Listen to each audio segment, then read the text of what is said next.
नमस्कार दोस्तों, आपके अपने YouTube चैनल कायू सेंटर में आप सभी का स्वागत है। आज इस वीडियो में हम बात करेंगे बजट 2025 के बारे में कि बजट 2025 में क्या-क्या चेंजेस किए गए हैं। साथ में आप स्क्रीन पे जो ये टैक्स रेट दिख रहे हैं इनका मतलब बताएंगे। बहुत जगह आपने देखा होगा ऊपर हेडिंग आ रही होगी income tax up to 12 lakh equal to zero कि इनकम टैक्स नहीं लगेगा 12 लाख रुपए तक जीरो है, या 12,75,000 रुपए तक टैक्स जीरो है। और उसके नीचे आपकी स्लैब देखने को मिल रही होंगी। बहुत बार कंफ्यूजन होगा कि ऊपर 12 लाख तक जीरो है, फिर नीचे ये स्लैब रेट किस हिसाब से है। क्या इनकम टैक्स की जो स्लैब है ये 12 लाख के बाद शुरू होंगी या स्टार्टिंग से शुरू हैं, इसके बारे में बात करेंगे। और जो मेन रहेगा स्टूडेंट पर्पज, जो प्रोफेशनल है सीए, सीएस, सीएमए, उनके लिए क्या एप्लीकेबल होगा, क्या उनको बजट 2025 के बेस पे अपनी तैयारी करनी चाहिए या फिर इसको स्किप कर देना चाहिए। तो इसमें हम सारे इस बजट से रिलेटेड टॉप 10 डिस्कस करेंगे। जो चेंजेस हैं आपके लिए इम्पोर्टेंट है आपको जानना, एज ए स्टूडेंट हो या फिर आप प्रोफेशनल या फिर कहीं पे एम्प्लॉयमेंट में हो। चलिए वीडियो स्टार्ट करते हैं। अगर आप चैनल पे नए हैं तो चैनल को सपोर्ट करने के लिए हमारे चैनल को सब्सक्राइब कर सकते हैं। साथ में अगर आपको ये वीडियो अच्छी लगे तो वीडियो को लाइक करें और अपना कोई डाउट रहता है तो आप हमें कमेंट भी कर सकते हैं। तो सबसे पहले हम बात कर लेते हैं स्टूडेंट पर्पज से कि जो स्टूडेंट सीए, सीएस या सीएमए का एग्जाम देने वाले हैं अभी मई, जून या सितंबर या नवंबर या दिसंबर, जब भी आपके एग्जाम लगने वाले हों, क्या उसमें बजट 2025 जो 1 फरवरी 2025 को फाइनेंस मिनिस्टर सीतारमन जी ने उन्होंने पेश किया, क्या वो आपके एग्जाम के लिए एप्लीकेबल है? Answer is no. आपके एग्जाम में ये एप्लीकेबल नहीं होगा। आपको बजट 2024 ही पढ़ना होगा। इससे रिलेटेड आपको एग्जाम में एप्लीकेबल नहीं होगा। लेकिन आप जो चेंजेस हुआ वो आपने नॉलेज के लिए आप देख सकते हैं। एज ए स्टूडेंट आप प्रोफेशनल है तो आपको ये चीजें पता होनी चाहिए। साथ में आपके एग्जाम पॉइंट ऑफ की बात करें तो उसके लिए आपके सेपरेट नोटिफिकेशन या आरटीपीज में आपके अमेंडमेंट को शो किया जाता है कि इस एग्जाम में आपको कुछ अमेंडमेंट ये हैं जो आपको एग्जाम पॉइंट ऑफ के बिहाफ पे पढ़ के जाना है।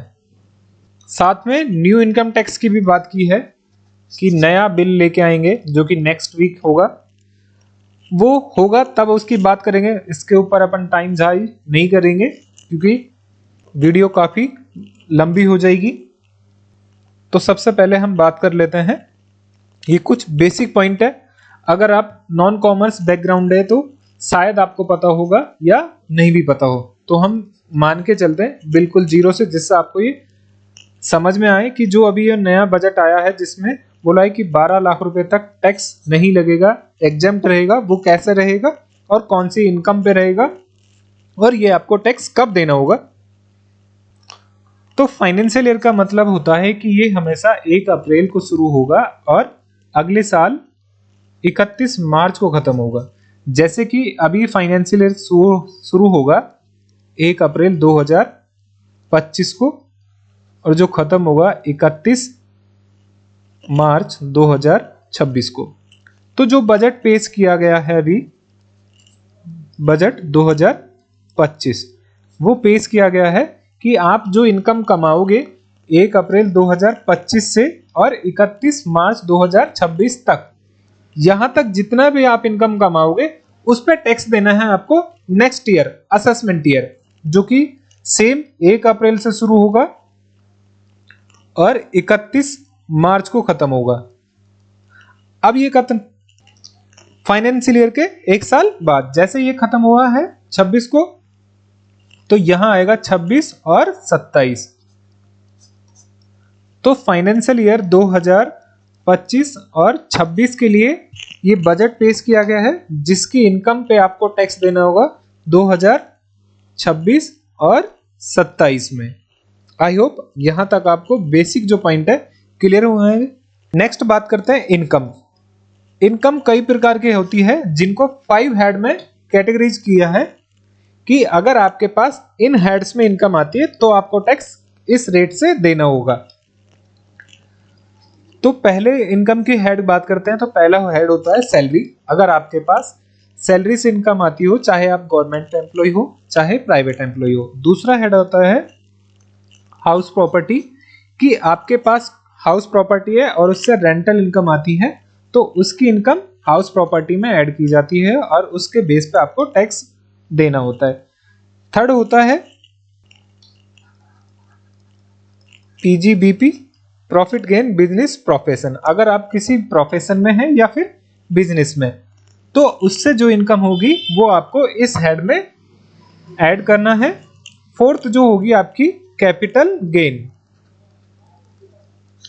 अगर आपने कोई शेयर मार्केट में इन्वेस्टमेंट कर रखा है शॉर्ट टर्म या लॉन्ग टर्म के लिए, या फिर आप प्रॉपर्टी जो आपके पास है उसको सेल आउट करते हैं, उससे जो कोई लाभ होता है तो उसकी इनकम हम इसमें ऐड करते हैं और उसके आधार पर टैक्स आपको पे करना होता है।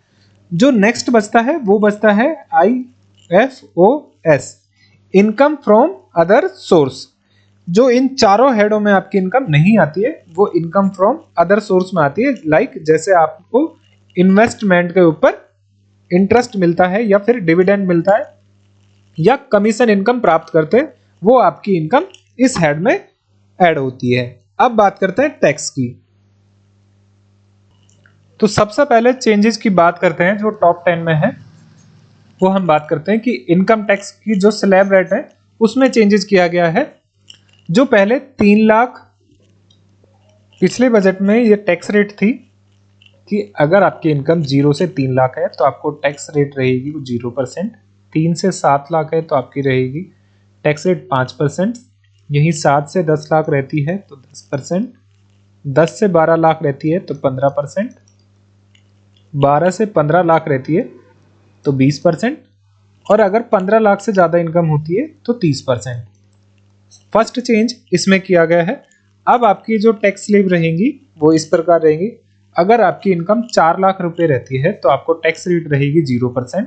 यही 4 लाख से और 4 लाख बढ़ जाते हैं आपके अगले 4 लाख, मतलब 8 लाख तक अगर आपकी इनकम है तो आपको शुरू के 4 लाख है उस पे रहेगा नील।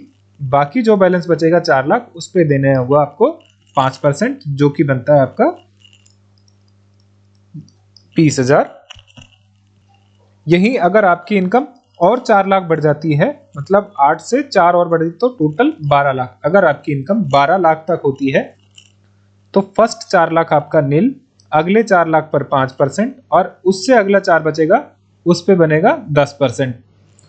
4 लाख का 10% हो गया 40,000। इस टाइप से। इसके बाद अगर अगेन और 4 लाख तक बढ़ जाता है आपकी इनकम, टोटल 16 लाख होती है, तो सेम इस पे 4 के टुकड़ों पे नेक्स्ट जो 4 लाख बचेगा 12 लाख से अगले 4 लाख 16 लाख, तो आपके जो 4 लाख हो गए उस पे लगेगी 15%, जो कि होता है आपका 60,000। इसी प्रकार आपके 4 लाख और बढ़ जाते हैं जो कि 20 लाख इनकम होती है, तो इसको अगेन 4 के टुकड़ों में करेंगे। जो बाकी का बैलेंस बचेगा 16 लाख के बाद 4 लाख, तो उस पे लगेगा 20%, जो कि होता है 80,000 रुपये। इसके बाद आपका अगर 4 लाख और बढ़ जाता है तो टोटल हो जाता है आपका 24 लाख। तो बैलेंस जो बचेगा 4 लाख यहाँ पर भी, तो इस पे लगेगा 25%, जो होता है 1 लाख रुपए। इस प्रकार से आपका टैक्स लगेगा। इसके बाद बोला है कि अगर आपकी इनकम 24 लाख से ज्यादा हो जाती है, अगर 1,000 रुपये भी होती है तो आपको उस 1,000 पे 30% टैक्स देना होगा। 10,000 रुपये बढ़ती है तो भी आपको 30,000 रुपये देना होगा। अगर 10,000 का 30% निकाले तो 3,000 रुपये आपको टैक्स देना होगा। इसको विद कैलकुलेशन एक्सेल सीट से समझेंगे हम आगे बात करते हैं और क्या चेंजेस किए गए हैं। दूसरा चेंज किया गया है रिबेट में अंडर सेक्शन 87A में। जो पहले 25,000 हुआ करता था, इसको बढ़ाकर अब 60,000 रुपये कर दिया है। इसके आधार पर आपकी इनकम 12 लाख रुपए तक एग्जम्प्ट हो जाती है। वो कैसे होगी, कैलकुलेशन समझेंगे, क्योंकि इसमें अभी हमने इनकम हेड पढ़ा है इससे पहले जस्ट, तो उसमें आपकी इसकी इनकम पे कुछ टैक्स लग सकता है अगर आपके पास इनकम 12 लाख रुपए तो है। अगला चेंजेस किया गया है इन्वेस्टमेंट पर्पज से देखें, और टीडीएस में भी चेंज किया है। पहले इन्वेस्टमेंट देख लेते हैं, इसमें क्या चेंज किया गया कि अगर आप यूलिप में इन्वेस्टमेंट करते हैं और आपकी पॉलिसी है जो 1/4/2012 के बाद या 12 इस डेट से या इस डेट के बाद इशू हुई है, और उसका सम एश्योरेंस जो अमाउंट है, सम एश्योर्ड अमाउंट है, अगर उसका 10% से ज्यादा अगर प्रीमियम है, प्रीमियम हो सकता है आपका 2.5 लाख और 5 लाख, 2.5 लाख फॉर यूलिप और कोई अदर स्कीम है तो मैक्सिमम 5 लाख, इस हिसाब से है। तो जो आपको वापस पैसा मिलेगा वो पूरा एग्जेम्प्ट होगा।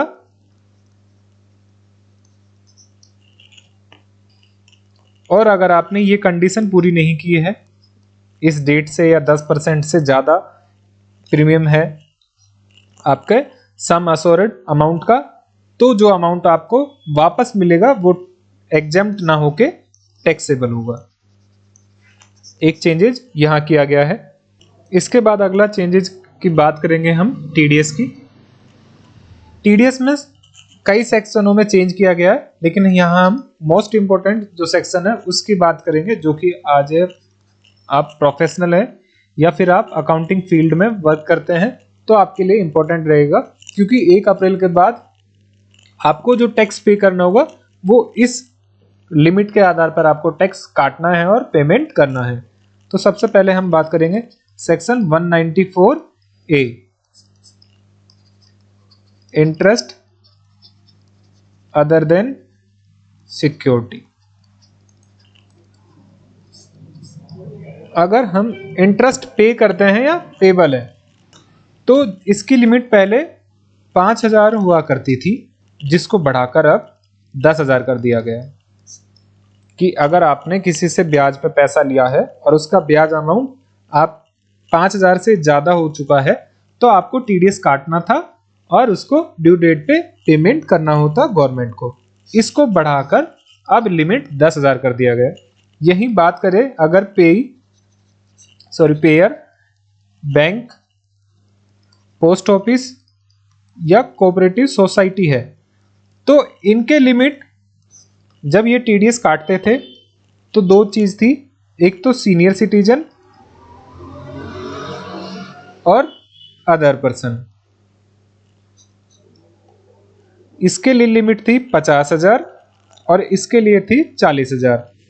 इसको भी बढ़ाकर अब ये सीनियर सिटीजन है जिसको बढ़ाकर इन्होंने कर दिया है इंटरेस्ट लिमिट 1 लाख रुपए और इनको कर दिया है 50,000 रुपए। इसके बाद चेंज किया गया है टीडीएस में जो सेक्शन है 194D, 194G, 194H।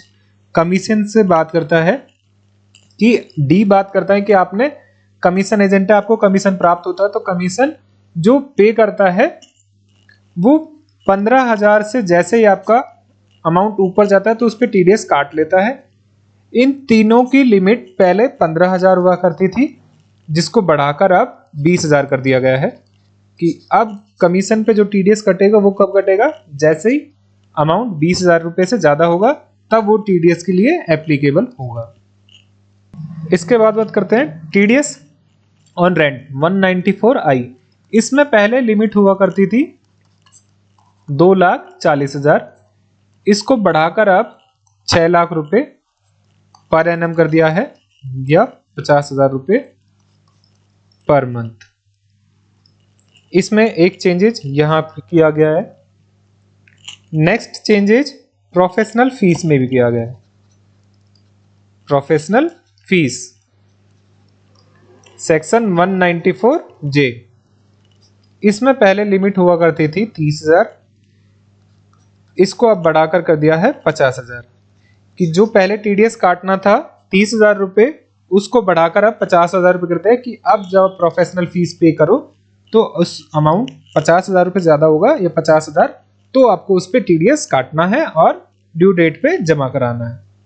Next changes किया गया है टीसीएस में, जो पहले परचेज पे लगता था उसको हटा दिया कि अब 1/4/2025 से टीसीएस कलेक्ट नहीं होगा जब परचेज आप करोगे। तो जैसे सेलर था, तो अगर आप उनसे परचेज करते हो तो टीसीएस ऐड करके आपको बिल बनाता था, अब वो हट जाएगा। एक चेंजेस यहां किया गया है।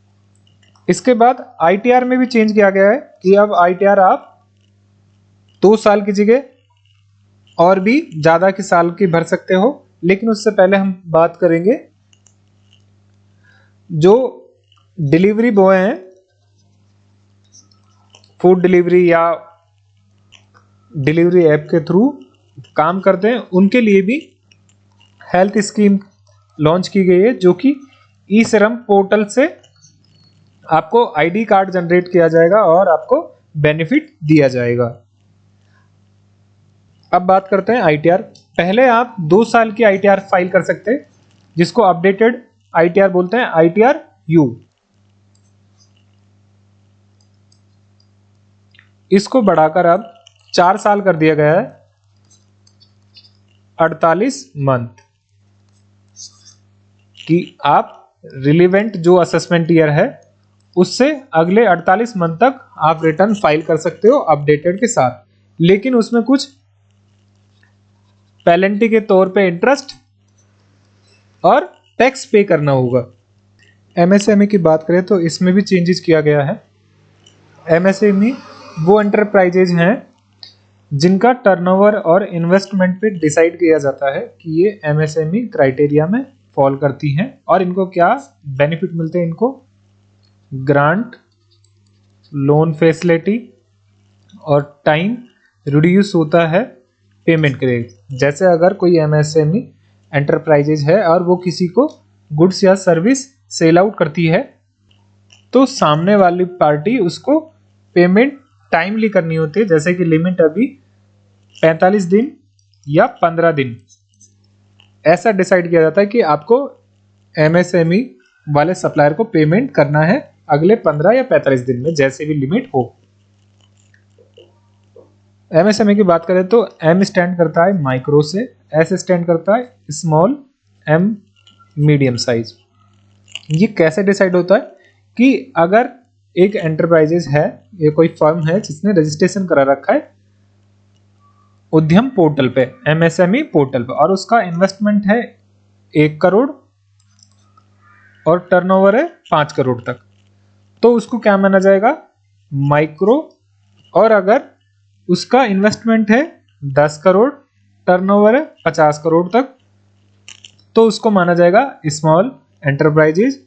यही उसका इन्वेस्टमेंट है अगर 50 करोड़ तक और टर्नओवर है उसका 250 करोड़ तक, तो उसको माना जाएगा मीडियम साइज की एंटरप्राइजेज। अब इसमें चेंजेस किया गया है, इन्वेस्टमेंट क्राइटेरिया में इसको 2.5 गुना बढ़ा दिया। तो अब इन्वेस्टमेंट का अगर 2.5 करोड़ तक है और टर्नओवर 2 गुना बढ़ा दिया, मतलब 10 करोड़ तक है, तो उसको माइक्रो माना जाएगा। यही अगर इन्वेस्टमेंट 25 करोड़ होता है और टर्नओवर 100 करोड़ होता है, तो उसको स्मॉल एंटरप्राइजेज माना जाएगा। और नेक्स्ट, अगर उसका टर्नओवर और इन्वेस्टमेंट होता है 125 करोड़ और टर्नओवर होता है 500 करोड़, तो उसको माना जाएगा मीडियम एंटरप्राइजेज। आई होप यहां तक आपको क्लियर हुआ कि हमने कौन कौन से चेंजेस की बात की है। अब बात कर लेते हैं आईटीआर, जो कि अब 4 साल तक भर सकते हैं आप, और टैक्स कैलकुलेशन। टैक्स कैलकुलेशन की जब हम बात करें उससे पहले मैं क्लियर करना चाहूंगा कि आपको जो ये नई टैक्स रेट दी गई है उसके आधार पर टैक्स नहीं लगेगा। अभी सिर्फ टीडीएस का मैटर इन्वॉल्व होगा, जो कि 1 अप्रैल 2025 से। इनकम टैक्स का मैटर आपका लास्ट ईयर जो फाइनेंस बजट था 2024, उसी के आधार पर आपको टैक्स लगेगा और उसी के बेस पे आपको आईटीआर फाइल करनी होगी। इसमें जो टैक्स लगेगा वो आपका नेक्स्ट ईयर रहेगा, मतलब अगले साल 2026 में जब आपका खत्म होगा, वहां तक आपने जो इनकम कमाई होगी उस पे आपको टैक्स कैसे देना है उसके बारे में आपको यहां बताया गया है। तो इनकम की हम बात कर लेते हैं, 2% कैटेगराइज कर लेते हैं। एक तो होगा जो सैलरी एम्प्लॉय है, जिसके पास सैलरी क्या है, इनकम आती है, इसके अलावा कोई इनकम नहीं है। दूसरा पर्सन वो है कि जिसके पास सैलरी इनकम नहीं है या बिजनेस इनकम आती है या फिर अदर सोर्स की इनकम आती है। तो पहले हमने सारे चेंजेस बात कर लिए। अब इसमें बात कर लेते हैं कि अगर इनकम आपकी 12 लाख होती है तो क्या फर्क पड़ेगा। जैसे हम इसमें 12 लाख इनकम डालते हैं तो आप यहां देखोगे कि आपकी जो टैक्स लायबिलिटी आ रही है सैलरी वाले में भी और अदर देन सैलरी में, दोनों में क्या आ रही है,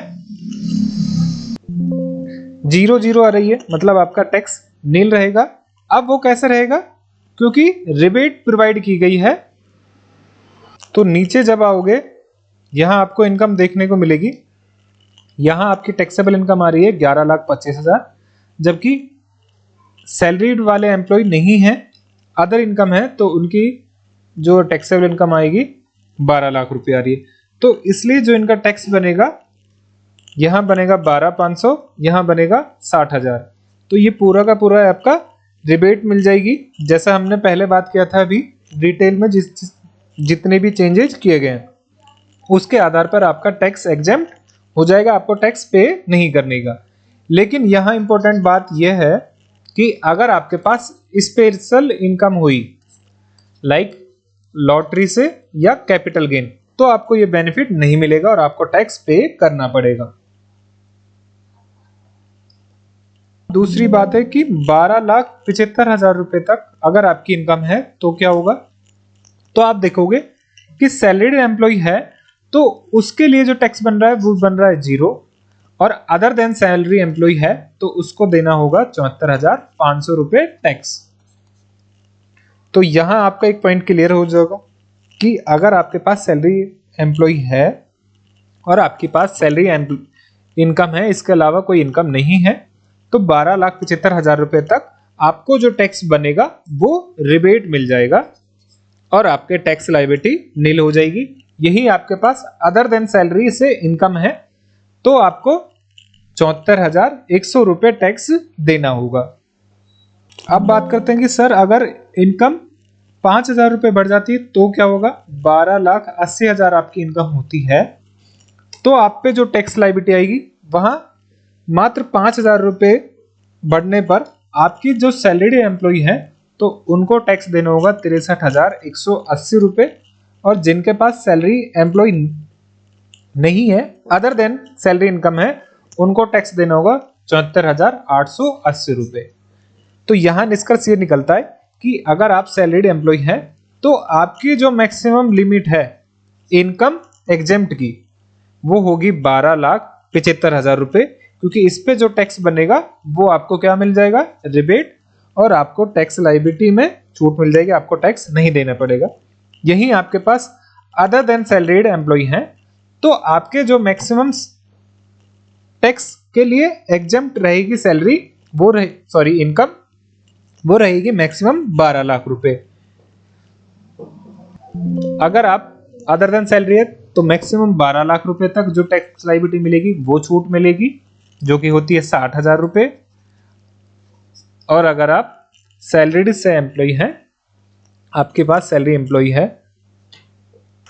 तो सैलरी इनकम वालों को मिलेगी 12,75,000 रुपए तक। आई होप यहां तक आपके विद कैलकुलेशन के साथ डाउट क्लियर हो गए। अगर फिर भी कोई आपको डाउट रहता है तो आप कमेंट करके अपना डाउट पूछ सकते हैं। Thank you guys.